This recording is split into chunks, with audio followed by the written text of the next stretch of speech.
Instituto Nacional dos Povos Indígenas Mictlán. Ana Gabriela Belcazar Pérez. Ilustrações. Sandra Joânia Rodrigues Salas.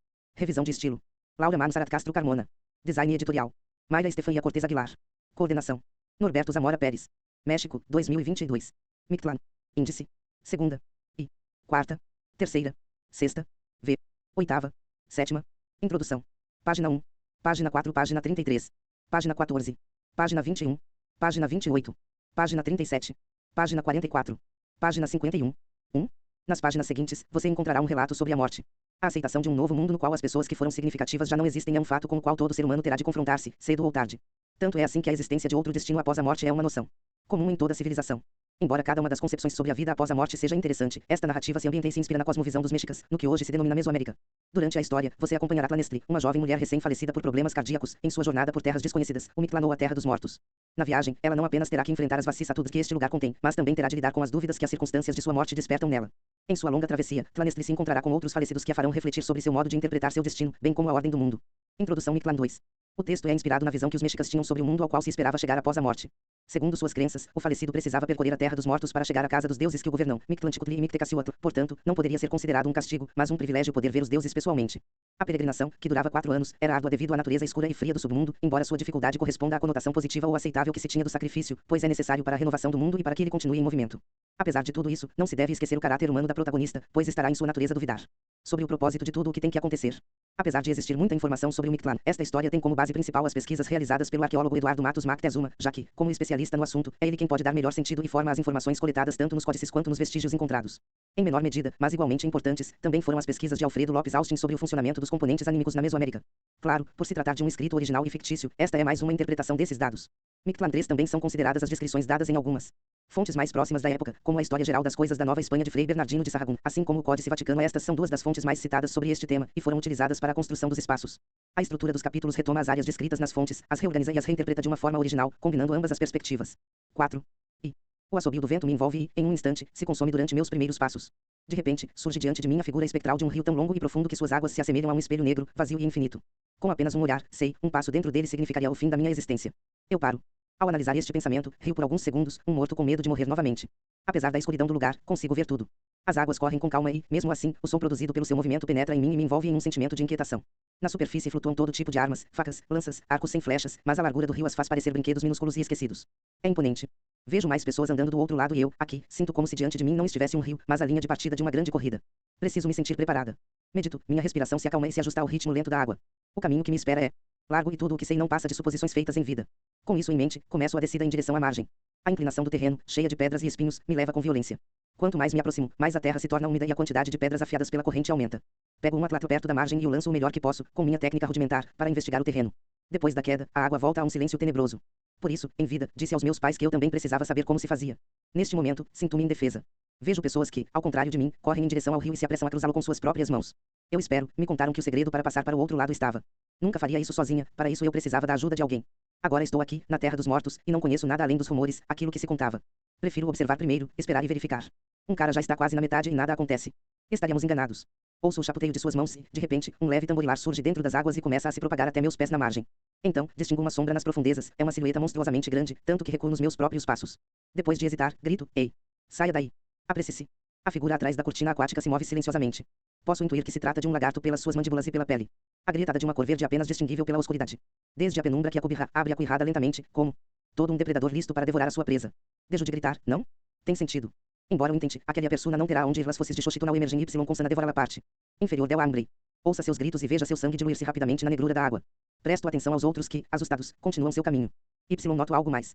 Alguns, por muito que chapoteem, não podem avançar, enquanto outros já estão praticamente hundidos. Parece que algo os detine. Não podem cruzar, aunque lo intentam. Afundem e se perdem. De dentro emerge o sangue, Xochitl e o rio não perdoam. Sento-me à beira e espero. A travessia não depende de mim, preciso do meu amigo para atravessar, um cachorrinho Mictlán precioso chamado Yoloto. Sinto falta dele, a morte não impediu o amor que sinto por ele.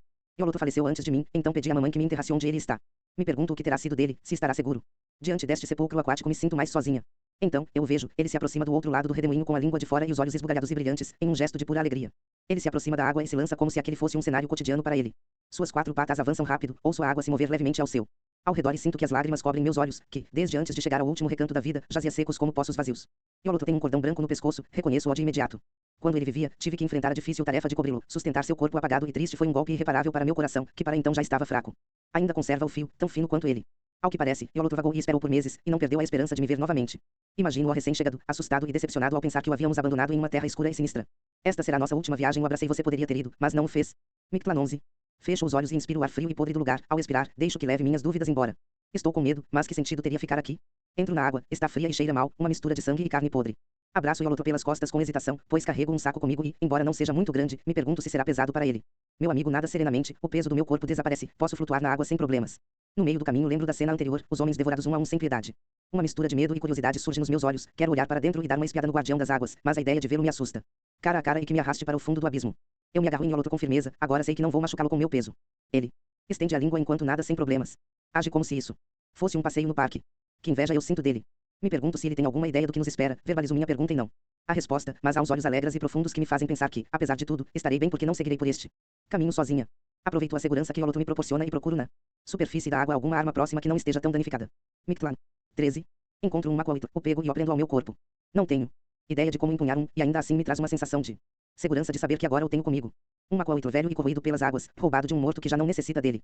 Antes de sair da água, com a coragem dada pela arma, viro-me e encontro os olhos da criatura me olhando fixamente. Não vejo nenhum sinal de malícia, ao contrário, me lembram os de Yoloto. Dou um significado, ele me deseja sorte. Despeço-me com a mão, e a cabeça do animal desaparece entre as águas, indiferente. 14. Segunda. Não precisei me esforçar para encontrar o caminho. Mal consigo ver o horizonte, meu olhar cruza com duas montanhas enormes que se movem de forma irreal, como se a terra que as compõe balançasse de um lado para o outro. São famosas por restringir aqueles que passam por ali sem cautela, as montanhas que colidem. Não? Há outra forma de atravessar se não for através delas. Elas se estendem por toda a paisagem lateral e, da mesma forma, todas oscilam de um lado para o outro, como um pêndulo impossível e terrestre. Vejo figuras diminutas, a multidão se dispersa entre as montanhas. Apesar de todos estarmos indo para o mesmo destino, ninguém fala. Examino as montanhas, na parte inferior, devido ao movimento oscilatório, as pedras e a terra se friccionam umas às outras, como se fossem ceras. As partes superiores, por serem mais estreitas e altas, não chegam a se encontrar. Quanto mais alto alguém se posiciona, mais difícil será encontrar essas ceras. No entanto, quanto maior a altura, maior será a oscilação e, portanto, também será maior o risco de queda, especialmente no momento da descida. Em poucas palavras, quanto mais baixo alguém estiver, mais fácil será cair nas mandíbulas da montanha. Pelo contrário, quanto mais alto se posicionar, maior será a probabilidade de simplesmente cair. Além disso, tenho que pensar em Yoloto. Ele suportou muito tempo sozinho, com um rio negro e putrefato como única distração. Concluo que, em ambos os casos, o risco de queda é o mesmo. Tomo uma decisão. Prepare-se, meu amigo. Vamos subir. Se eu não tivesse visto com meus próprios olhos o movimento irreal das montanhas, teria pensado que estava com forte tontura ou que estava no meio de um tremor. Quanto mais subimos, o caminho se torna mais instável devido à flutuação lenta de um lado para o outro. Na terra não se sente tão ruim, digo a Yoloto. Em vida, após a terrível experiência de um terremoto quando eu estava sobre as chinampas, me familiarizei com a situação. Lá não havia um solo firme ao qual se agarrar, você só podia confiar nos deuses e esperar pelo melhor. Aqui, no reino dos mortos, a situação é diferente, mas não menos complicada. Presto atenção a cada passo e, com delicadeza, dirijo meu peso na direção contrária ao movimento em busca de estabilidade. Funciona, me habituo pouco a pouco à incerteza, ao som do estalo interior da terra. Prestes a chegar ao topo, a curiosidade surge em mim, quero olhar para baixo, espiar e ver as ceras se encontrando umas com as outras. Coloco o Yoloto do lado oposto para que não caia por engano. Abaixo, o ponto onde os morros se encontram está cheio de sangue. E os corpos? De repente, ouço o eco de um chocalho, seguido de um sibilo. Procuro a fonte do som com o olhar, posso sentir que está muito perto, então fico parada. Quando a descubro, percebo que é de uma cor que imita perfeitamente a terra escura e úmida que forma a estrutura do monte. Yoloto se cola às minhas pernas. Do lado oposto, na montanha vizinha, há uma cascavel enrolada como um anel, é grande o suficiente para cercar uma das montanhas, não uma, nem duas, mas 3 vezes. Ela levantou a cabeça, a incomodamos com nosso barulho. A ideia, agora seus olhos têm um brilho diferente, opaco, está cabisbaixo e sua cauda perdeu a alegria. O único que nos acompanha é o rosnado do morro ao se desequilibrar. Tudo é incerto e instável, mas tenho esperança de que a serpente saiba que não é minha intenção incomodá-la. Imito a expressão submissa de Yoloto, inclino a cabeça enquanto preparo a descida. O réptil começa a baixar a cabeça e volta a se enrolar, nos deixando ir novamente. Ouço os batimentos do meu coração, que, por um momento, pareciam ter cessado. O caminho é íngreme, tenho medo de que Yoloto caia e role rumo a uma morte certa, mas lembro que já não fazemos parte daquele conjunto de seres, os vivos.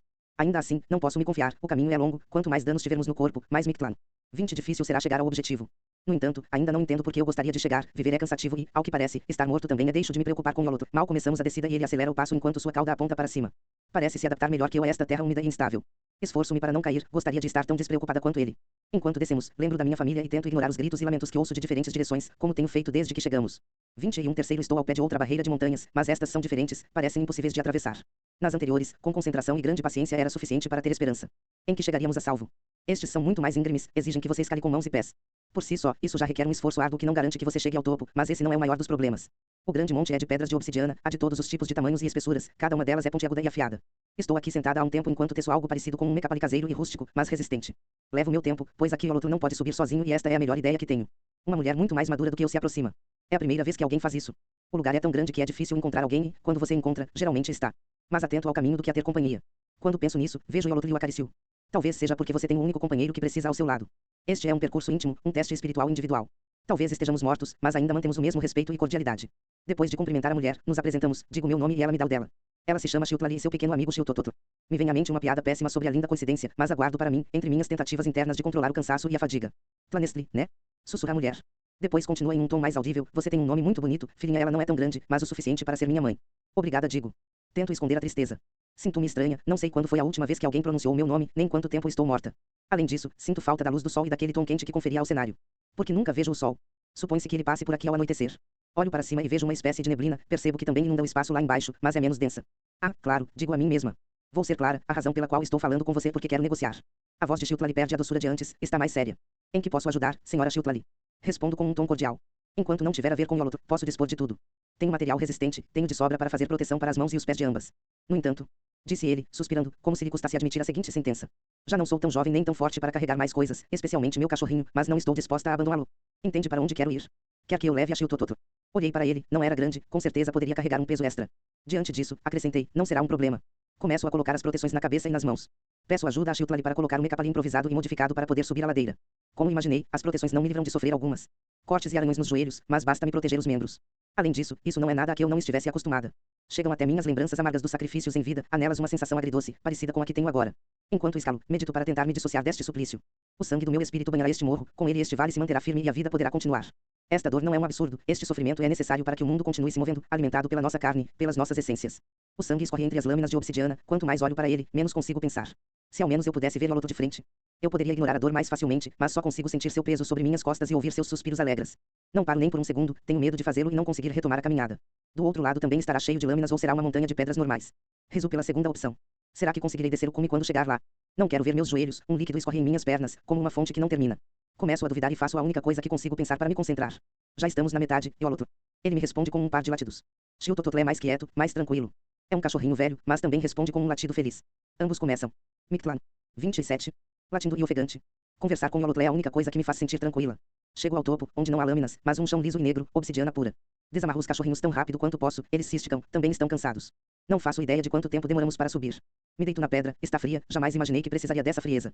As feridas não doem, faço uma nova descoberta, a sensação de dor só dura no momento em que as feridas se abrem, depois desaparece. Fazer uma pausa na subida talvez tivesse sido melhor, mas não podia me arriscar. Então me lembro dela, a senhora Chiltlali. Me concentrei tanto que me esqueci completamente dela. Levanto-me rápido e curo até a beira. Consigo distingui-la à distância, ela subiu pouco mais da metade do caminho. Grito para Ninhala. Você consegue. Já não falta muito. Ela se volta na minha direção. Não consigo ver bem seu rosto, mas acho que entrevejo um sorriso.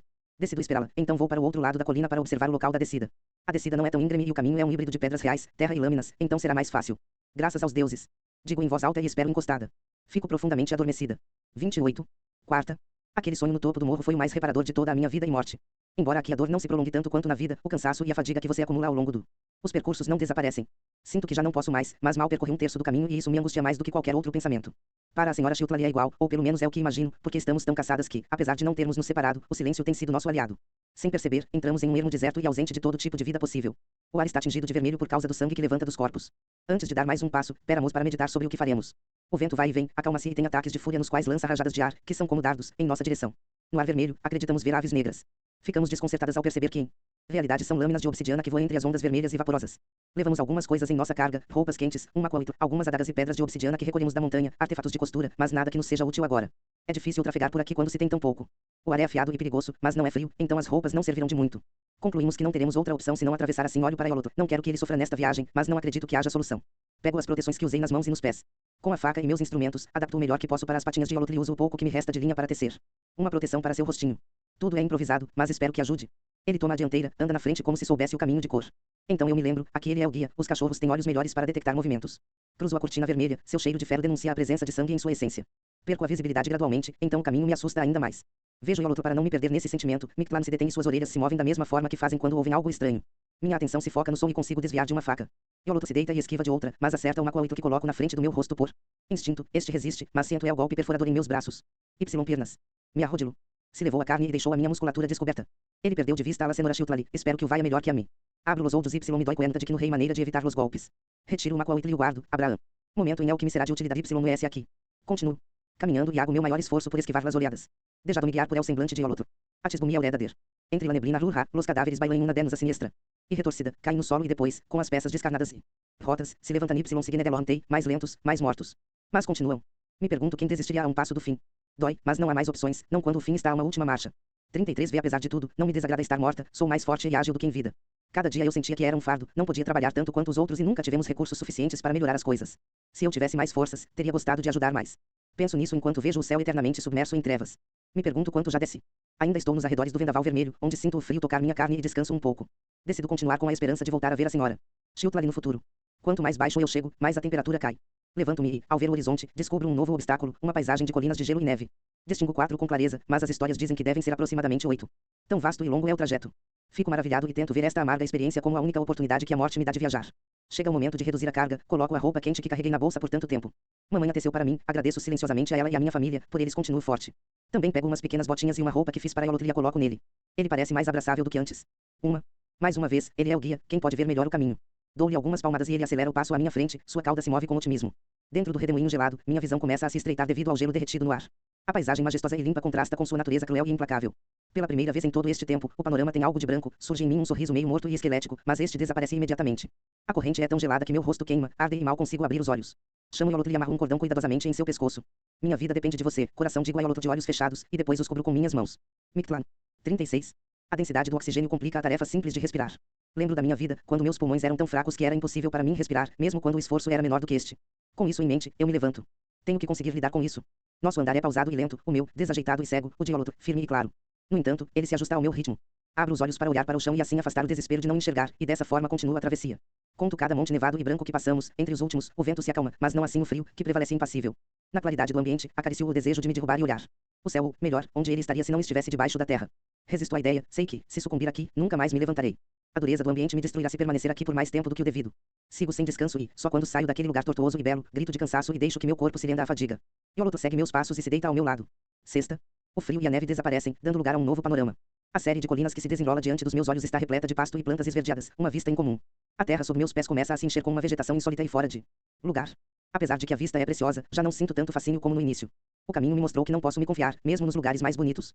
Depois de fazer um levantamento, entendo que só restam 2 possíveis obstáculos a enfrentar, flechas ou bestas vorazes.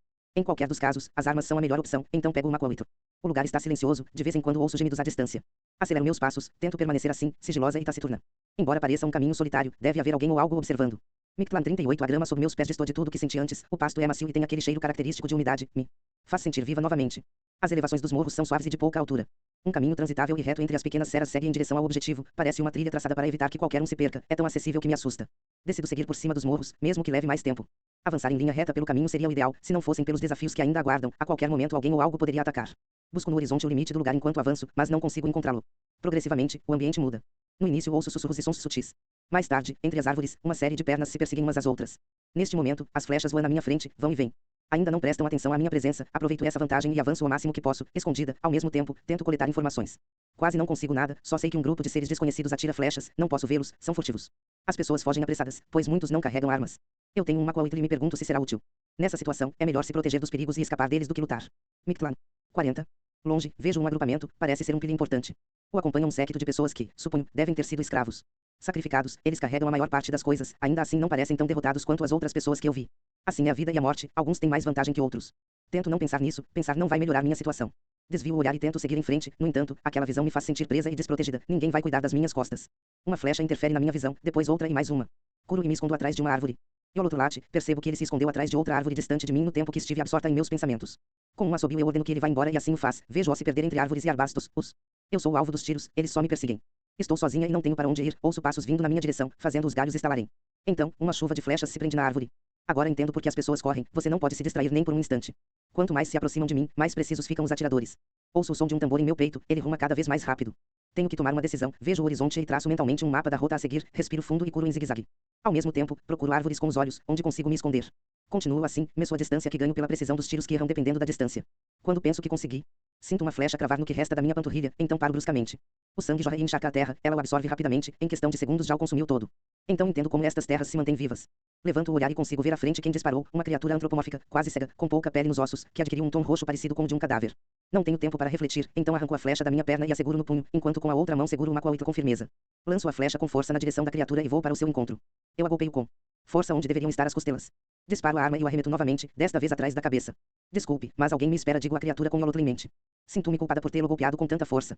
Pego seu arco e algumas flechas, e me retiro apressadamente. Mictlan. 43. Curo sem parar até que consigo vislumbrar o limite deste lugar, a última colina. Só então começo a sentir os efeitos do esforço físico, estou exausta e meu andar está cada vez mais fraco. Os membros que alguns projéteis roçaram ficaram negros, e a pele começou a cair.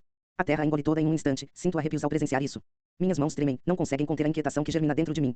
A ansiedade que este lugar semeou sobre mim cresce e se espalha rapidamente. Arranco a carne podre e a enterro nesta terra de morte antes de seguir, e prometo a mim mesmo que junto com ela enterro minha covardia. Este caminho não é para aqueles que não sentem medo, mas para aqueles que têm coragem de enfrentá-lo e dominá-lo. Nos arredores, no deserto plano, está Yolotl, que espera deitado ao lado de duas pessoas. Não consigo ver seus rostos, eles estão de costas. Yolotl percebe minha presença e se levanta de repente, dá voltas, late, abana o rabo e pula alegremente. A mulher voltea e eu encontro com uma cara conhecida, é a senhora Xiltlali acompanhada de Xiltototl. A identidade de outra. Persona sigue sendo a Mysterio. 44. Sétima. Encontrar-te com um rosto familiar depois de presenciar a carne. Podriendo-se y desprendiendo-se de your corpo S, sem dúvida alguma. A melhor recompensa que podem fazer os diosas. Então de tantos horrores, um acto tão simples me faz recobrar la confiança. Miro-a. A senhora Xiltlali com as lágrimas se azumando por minhas cuecas. E uma perna destrui. Cogiu a toda velocidade em sua direção. Da notei de ela, o astro y a agitação comienza a escorrer-se por meus megilas em forma de um lanto desconsolado. Estou cansada de ser forte e fazer tudo só. Se eu digo para a senhora e ela me abraça. Forte, como minha mãe costumava fazer. Há quanto tempo você não purga seu coração de todas essas tristezas? Me diz com delicadeza. Assim como mantemos nossos corpos limpos, nosso coração também precisa disso. Quanto mais pesar você guardar, mais doente ele ficará. Mictlan. 45. Aquela sentença abriu as comportas do meu espírito, que até então estavam fechadas. Essa sensação de opressão no peito começou a se dissipar junto com meu choro. Lamentei até que meus olhos ficaram secos e um peso invisível desapareceu, agora me sinto renovada. A senhora Xiltlali me apresenta sua acompanhante, uma jovem, calculo que tenha mais ou menos a minha idade. Ela não fala muito, mas é simpática, seu nome é Tlauiscali. Elas se conheceram nos primeiros trechos do caminho, depois se perderam de vista. Se reencontraram pouco antes de chegar aos morros. Quando a senhora viu Yolotl nos arredores, decidiu me esperar, pois temia o pior. Agradeci infinitamente seu gesto, se não tivesse saído, ela teria levado Yolotl. A senhora Xiltlali traz consigo um par de escudos e algumas armas um pouco desgastadas, mas isso não importa, qualquer tipo de ajuda é valiosa. Ela me explica que encontrou aquele Pili e seu séquito, que, de Narussos, lhe deram algumas coisas. A viagem não mostra piedade nem prefere alguém. Naquele momento, sinto arrependimento, em algum momento poderia ter pedido ajuda para seguir em frente, mas não foi assim. De fato, me pergunto se teria conseguido tolerar tanto tempo sozinho se não tivesse encontrado a senhora. Decido não me concentrar nos arrependimentos, mas sim em minhas novas companheiras. Sinto-me motivada, se permanecermos juntas, podemos chegar até o fim. Mictlan. 46. Distribuímos nossos pertences enquanto nos preparamos mentalmente para o que vem. Com as armas em mãos, direcionamos o olhar para nosso destino. Agora só nos separa um deserto de dimensões incomensuráveis, cujo único som é o eco infinito das criaturas famintas que nele habitam. O caminho parece vazio, ao longo do percurso só a terra seca, arbustos maltratados e pedras ocas de diferentes tamanhos. Algumas me inquietam, são escuras por dentro. O som dos ecos nos mantém alerta, pois confunde nossos sentidos de orientação, não há forma de saber de onde vêm ou para onde vão. Pela primeira vez em todo o caminho, a neblina no topo desaparece e surge um tapete de estrelas douradas e reluzentes, que nos surpreende e ao mesmo tempo nos assusta. Agora todo o panorama é negro. Na terra estão impressas as pegadas de felinos e muitas de coiotes. Puxo Yolotl para perto de mim e imploro que não se afaste por nada. Meu olhar volta-se para as rochas e as examino cuidadosamente, são cavernas. Meus sentidos se aceleram, seguro uma coito com mais firmeza. Minha mente recita cavernas, Mictlan, felinos. Cavernas, Mictlan, felinos repetidamente, como uma canção que prenuncia o fim de uma vida. Percebo que os outros também pensam o mesmo ao ver as pegadas, pois esperamos no meio do lugar. Mictlan. 48. Não podemos confiar em nossos ouvidos, conclui em voz baixa, olhando para lugar nenhum, distraída. A senhora Xiltlali assente friamente. Fiquem juntas, a senhora respira fundo e colocamos os cães na frente. No entanto, acontece o inesperado, percorremos o caminho extenso sem contratempos, sem nenhum outro som além dos ecos a que já nos acostumamos. Conseguimos ver o que acreditamos ser a borda do mundo e é aí que encontramos todas as dificuldades que até agora pareciam ausentes. Ecos e gritos se combinam em um tornado de ruídos sinistros que anunciam o fim do caminho. Multidões de cães e felinos se reúnem na borda da terra. Juntos, protegem a entrada da residência dos senhores da morte. A multidão tenta escapar ou se defender, mas sempre falha. Permanecemos imóveis, boquiabertas diante da cena, sem saber o que fazer ou como atravessar aquela cortina de garras e dentes. A quantidade de animais supera em muito a dos mortos, mesmo com os cães. Baixamos as armas como um sinal de resignação obrigatória. Toda a travessia foi composta por elementos que nos obrigavam a nos despir da carne sobre os corpos, mas também de parte do nosso espírito. Mictlan 49 e em seguida começo a refletir, talvez não se trate de lutar contra o caminho, o que é o mesmo que não aceitar a morte. Não se trata de chegar a algum lugar, nem de onde você termina. Não há descanso nem trabalho. Aqui só se extirpam os despojos do que fomos alguma vez. E se renovam para formar mais vidas lá em cima, ó máximo e último sacrifício para que o ciclo continue. Tlauiscali recua, assustada, ela não está pronta para o que vem e não a culpo. Um rosnado protesta por trás. Ao nos virarmos, encontramos uma paisagem vazia, o chão elevado e as estrelas que o coroam. Dessas últimas surge a silhueta escura de um jaguar negro com olhos dourados que se confundem com as estrelas, o que nos gelou o sangue. Logo aparece outro e mais outro, não param de chegar. Não temos para onde fugir, nem forças nem armas suficientes para lutar. Não quero desaparecer, diz Tlauiscali. As lágrimas denunciam seu medo de morrer, de deixar de existir. Não quero que acabe. Sua vida não vai terminar, apenas vai mudar. Olho para ela e sorriu. Escapa de mim. Não estou mentindo, prevaleceremos, só que já não seremos nós. Tlauiscali segura com força a lança usada, mas eu seguro sua mão suavemente e nego com a cabeça. Pelo menos vamos embora juntas. Os felinos nos cercam com seus corpos imensos e avançam com cautela. Coloco uma coito no chão frio, com suavidade, e aceito meu destino. Prendo meus olhos nos daquele belo jaguar e seu séquito, seu olhar perdeu a severidade, agora é luminoso, como o de um filhote que só procura alguém com quem brincar. Quando minhas companheiras percebem, fazem o mesmo. Suspiro ao mesmo tempo em que um peso é retirado de cima de mim, sinto paz porque, depois deste último sacrifício, não haverá mais dor nem cansaço. Um rugido ensurdece nossos sentidos, a visão se distorce, tudo se move ao meu redor, e os objetos se duplicam, estou presa em uma diplopia. Imediatamente, lançam outro, e o efeito se repete várias vezes. Fico no chão e não consigo distinguir nada com clareza. Há um deles sobre mim.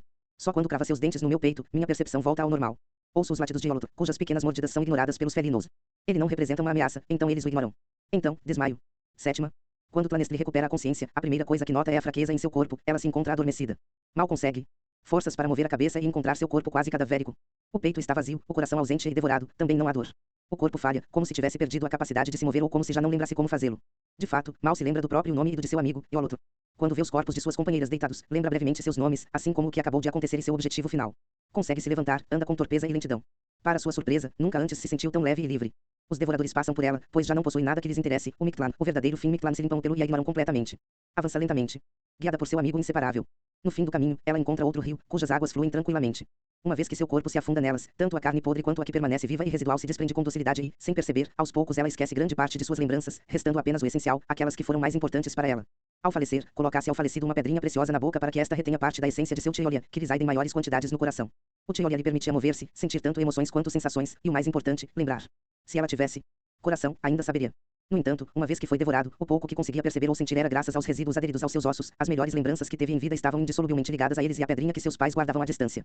No fim do caminho, Tlanestli e seus camaradas não precisam de seus olhos, na densa escuridão não há nada para se ver, estão tão cansados que não têm energia para chorar de alegria por sua recente conquista. Depois de todas as aventuras que viveram e do cansaço extremo, a escuridão se torna o habitat ideal para descansar, o silêncio total se torna sua melodia favorita. Assim que colocam um pé dentro daquele abismo, dentro da caverna gelada acende-se um teto de estrelas, que não são suficientes para iluminar o lugar, não conseguem nem ver suas próprias mãos. De alguma forma, é possível perceber uma leve névoa no ar junto com um cheiro de sangue e olíbano. A única coisa que as guia é a voz espectral que ressoa em seus ossos, que reconhecem seu local de origem, assim como seus protetores, o Senhor e a Senhora da Morte. A escuridão mais pura que ali se encontra traz consigo uma quietude tão pacífica que as hipnotiza a ponto de não perceberem a presença de mais ninguém além de si mesmas. Tlanestli entende que a vida que levaram foi um empréstimo e chegou o momento de devolvê-la. Ela se encontra diante de seu destino, um templo construído com ossos e cinzas. Ao centro, enormes e imponentes, erguem-se Mictlantecuhtli e Mictecacihuatl, sentados um em frente ao outro em seus tronos incomparáveis. Abaixo deles encontram-se duas vasilhas e, perto de Tlanestli, há um recipiente mais em forma de jaguar, que permanece fechado. A deusa se levanta e uma inércia inexplicável faz com que a mulher se ajoelhe diante dela e que Yolotl abaixe a cabeça. Mictecacihuatl, como anfitriã, devolve o gesto e indica os recipientes com uma sinalização quase teatral. Um dos belos recipientes transborda abundante sangue, enquanto o outro derrama cinzas. Então, a deusa exclama: recebemos os danos e as oferendas daqueles que ainda vivem. E também parte das suas Mictecacihuatl aponta com a palma aberta em direção ao recipiente selado. Tlanestli se levanta, faz uma reverência novamente e abre o recipiente cerimonial diante dela. Encontrar-se diante de uma figura gasosa em forma de coração. Um reflexo faz com que ela toque o peito vazio e a substância desaparece enquanto sobe. Tlanestli compreende e tira as oferendas que havia trazido para este momento, um último presente pela vida que lhe haviam dado.